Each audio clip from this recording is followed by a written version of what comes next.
Hey everybody, Jack Luther. I'm back again for video number 2, doing some toy reviews right now until we get some more boxes in. Just kind of want to keep myself out there so you know I haven't just disappeared off the planet. So we just did the Hoth Battle review from the Power of the Force. I wanted to kind of change gears a bit and do something a little bit different. We're going to talk Transformers for a bit. So if you've been doing Transformers, you notice that for past year they've been doing the Combiner Wars. Basically they give you a bunch of G1 inspired characters that look really like their G1 counterparts, and then they all merge into big robots, but you can mix and match and make different characters and all that stuff, and that's pretty cool. But they're ending that and they're starting something new calling Titans Return, which is in the comics the Titans are like Metroplex and those giant robots that made the cities back in the day. I already saw they released it. Fortress Maximus. I saw him at Toys R Us yesterday, or this past weekend. It's huge. Box is huge. It's really neat looking. And much like the gimmick before, it comes with a regular sized robot that becomes the head of Fortress, but then the regular robot, its head turns into a smaller robot. So, robot to head, bam. Robot to head, bam. So is really neat looking, and that's the Titans, are those giant Transformers. But the thing is, they decided to take that Headmaster gimmick and just pick up the ball and run with it, and it doesn't really work out in a lot of the figures. So what we have here today is we have Titans Return Galvatron and Titan Return Scourge. Now I have Cyclonus from Combiner Wars. So now I have Galvatron, Cyclonus, and Scourge. They look a lot like their G1 counterparts, very nice looking. It makes them as a nice set. But there are some problems, and we're going to address those. First off, we're going to move Scourge over a bit and focus on my favorite character in the Transformers line is Galvatron. I have loved Galvatron since I saw him in the movie. I really wish Leonard Nimoy had stuck with the voice, but they wanted him to go crazy in the TV show, so I've been infatuated with it. He's my favorite character of all time. I absolutely love him. The purple and with the orange cannon is just for some reason does it for me. One of my favorite characters. And always disappointed that the G1 Galvatron looked nothing like what was in the cartoon. And I'm not even meaning like the physical body. They didn't even make him purple or any kind of purple. He was all different colors that didn't, the cannon was orange, and that's about it. So let's get into this one. Galvatron looks amazingly like his G1 counterpart. I mean, this is probably the most close to Galvatron as you're going to get. When I saw the images from some of the toy fairs, I said, I'm picking that up. I don't care what I got to do. I'm picking up Galvatron. As you can see, really nice looking. He's got the chest parts that have the red spots on it. Got the big orange. I mean, that's a huge arm cannon. They finally made his arm cannon be very prominent. It's supposed to be. And of course, he's got the face and everything.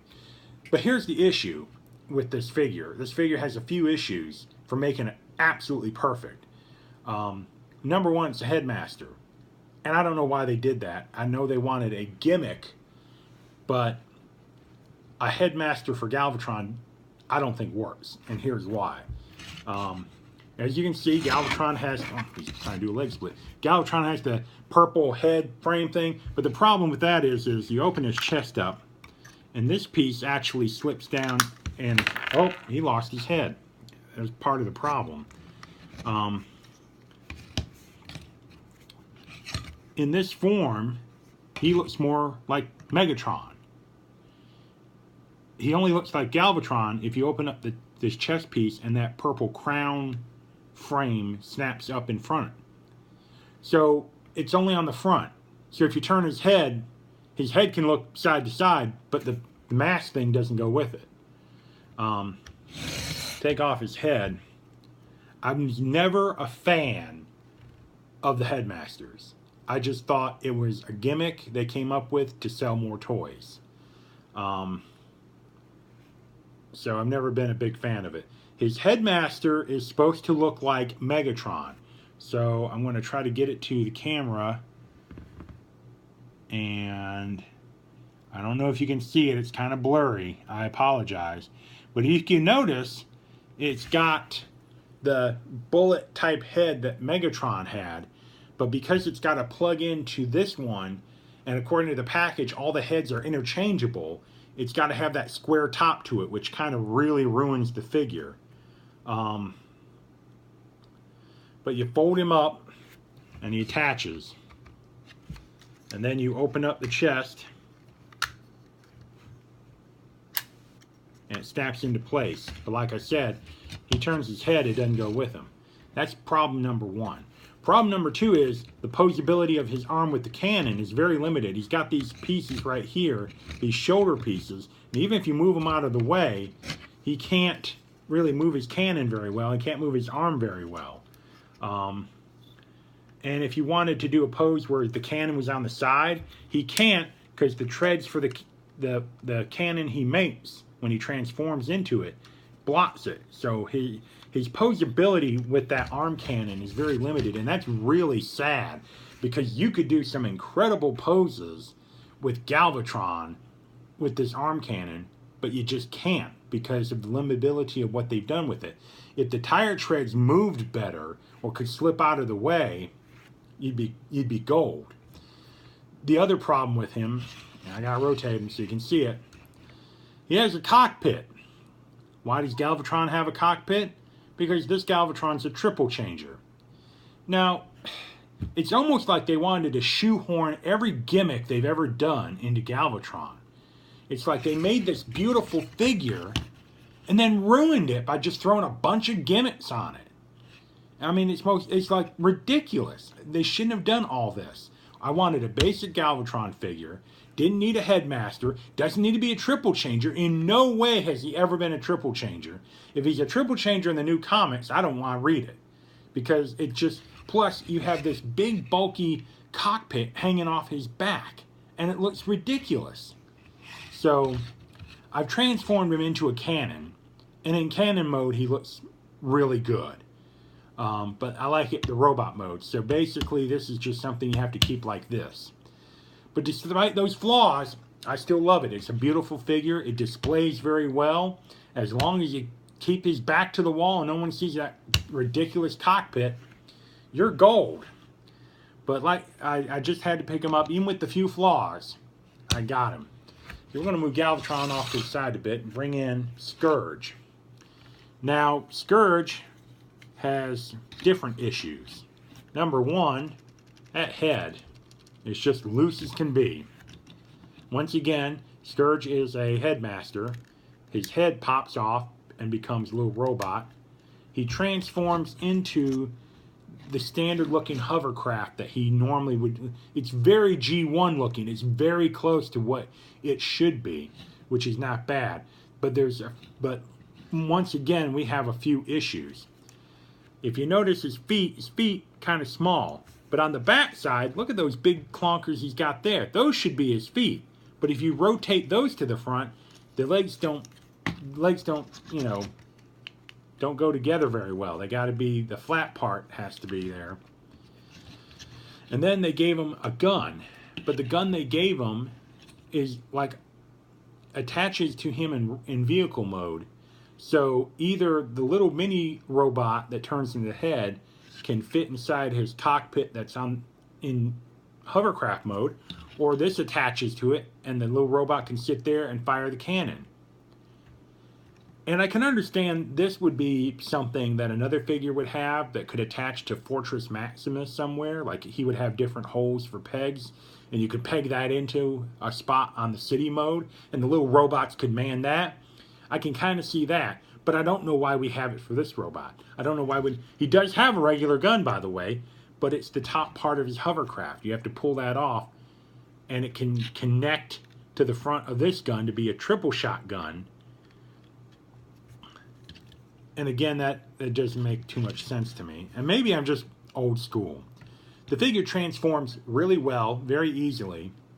Does look like the hovercraft. It's very close. But once again, much like Galvatron, the headmaster gimmick is just irrelevant. It didn't need it. We didn't need Scourge as a headmaster. In fact, in the original ones, when they did the headmasters and the target masters, I know Cyclonus was a target master, and I think Scourge was too. I don't think he was a headmaster because of the way the figures were built. I really won't be picking up any more of these. I got Galvatron, who I really wanted, and I wanted to get Scourge so that I would have the trifecta. And Scourge has one more problem, and it's really not his fault because of the price point of the figure. Galvatron was $25. These guys are about $15. Well, Cyclonus was about a $20 figure. So he's on par with Galvatron, but Cyclonus looks like the skinny little brother that's malnourished, that's got to beg them to take him along on their adventures. So he's not up to, if this had been a $25 figure, they all would be within the same scale, and it would look really impressive on the shelf. As it is, he's just a little small. They didn't want him as a big, because in reality, who's going to pay $25 for Scourge? No one. So you'll pay $25 for Galvatron, but you're only going to want to pay $15 for Scourge. And that's kind of sad. I really wish they've done him a little bit bigger. But they do transform well. They do transform and make their G1 counterpart alt modes. But a lot of them are triple changers for whatever reason. And I don't know why they did that. Once again, shoehorning a lot of gimmicks on a figure is not the best thing to do with action figures. I mean, he's an action figure alone. He doesn't need to do a 500,000 things. He's Galvatron. He looks beautiful the way he is. If you had just done the tire treads differently so his arms could pose that cannon better, and he didn't have the stupid cockpit hanging off the back of his back, you know, literally a perfect figure. We just get rid of the gimmicks. Alrighty, I shoebox it. I'm, you know, soapbox it right there. So for what's in the box toy review, I'm Jack Luther. I think I might do one more. In fact, I'm looking at a toy that deserves to have a toy review. It deserves it, and it's going to get one. So I'm going to get this video uploaded to YouTube. We're going to do one more video, and then I got to go clean my kitchen. It needs to be, I need some dishes done. So one more video, and you're going to love it. I guarantee. We're going to go back to Star Wars. So this was just a side trip. So for what's in box from Jack Luther, give me a few minutes, then get back on this channel and wait for the toy review for one of the bigger vehicles you have ever seen and may never even had owned. I'll be with you in a little bit. See you later.